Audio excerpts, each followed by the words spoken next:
ছোট ছোট আলু কেটে দিয়ে গরুর ভুঁড়ি বোনা করলাম, সেই সাথে হলো ডালের বড়াও বানিয়ে ফেললাম। শুধু কি তাই, তার সাথে যদি হয় শীতল ভর্তা তাহলে তো আর কোনো কথাই নেই। নামাজ কালাম পড়ে সাথে একটু দুপুরের দিকে কোরআনটাও পড়ে নিলাম। হ্যালো এভরিওয়ান, আসসালামু আলাইকুম। আশা করি সবাই অনেক ভালো আছেন। কাকুদের ক্ষেত থেকে নাপা শাক তুলে নিয়ে আসলাম, আর নাপা শাকের পেলকা কিন্তু অনেক মজা। বিশেষ করে আমার ভাবি খুব বেশি পছন্দ করে নাপা শাকের পেলকা। নাপা শাকের পেলকা আর সেই সাথে যদি শীতল ভর্তা হয় তাহলে তো আর কোনো কথাই নেই। বিশেষ করে আমাদের উত্তরবঙ্গের মানুষ যারা যারা আছে তারা কিন্তু এই জিনিসটা অনেক বেশি পছন্দ করে। এদিকে আবার আমার বাবা টিসিবি মালগুলো নিয়ে আসছে, সাথে আমি ছোলাগুলা ঢেলে ঢেলে দেখতেছি যে সবগুলা ছোলাই নতুন এবারে, আর সেদিন বাজার থেকে কিনে নিয়ে আসছে সেগুলো অনেক পুরাতন, অনেক অনেক দিনের হবে। তো টিসিবি মালে কিন্তু চাল, ডাল, তেল, চিনি, ছোলা এগুলোই দেওয়া হয়, সাথে মসুর ডালও দেওয়া হয়। তো দুপুরের দিকে গোসল করে নামাজ কালাম পরে একটু রেস্ট নিয়ে ভাবলাম যে একটু কোরআন শরীফটা পড়ি, আর একটু চেষ্টা করি প্রতিদিন পড়ার, যতটুকু পারি অন্তত পক্ষে পড়ি। এর মাঝে আবার 4টা বেজে গেছে, আর 4টার দিকে কিন্তু আমাদের রান্না বান্না বসিয়ে দেওয়া হয়। আমি বসে বসে রান্না করতেছি, পাশে কিন্তু ভাবি বসে বসে জোগাড় করে দিচ্ছে। যেহেতু পাতা দিয়ে রান্না করা হয় এজন্য কিন্তু 2জন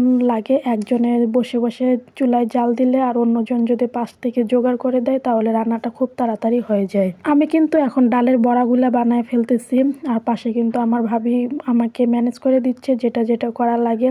তো আমি বসে বসে ডালের বড়াগুলা বানাচ্ছি। রমজান মাসে সারাদিন সবাই রোজা থেকে অনেক ক্লান্ত হয়ে যায়, আর ভাবি তো একা রান্না সামলাতে পারবে না, অনেকটা কষ্ট হয়ে যাবে। রোজা তো সবাই থাকে, এই জন্য আমিও বসে বসে একটু হেল্প করতেছি। রমজান মাসে সবচেয়ে বেশি ভালো লাগে বিকেলের দিকে যখন ইফতারে রান্না টান্না করা হয়, তখন কিন্তু অনেক বেশি ভালো লাগে, আর ওই সময়টা কিন্তু খুব তাড়াতাড়ি চলে যায়। আমার কিন্তু ডালের বড়া বানানো হয়ে গেছে, আর আমি নামাজ পড়তে গেছিলাম, আর এদিকে ভাবি শীতলটা ভেজে নিচ্ছে, মানে শীতল ভর্তাও বানানো হবে। অন্যদিকে কিন্তু চুলাতে মানে রাইস কুকারে বসানো হয়েছে নাপা শাক, মানে শোলকা রান্না করা হবে, আর এদিকে শীতল ভর্তাটা বানানো হচ্ছে।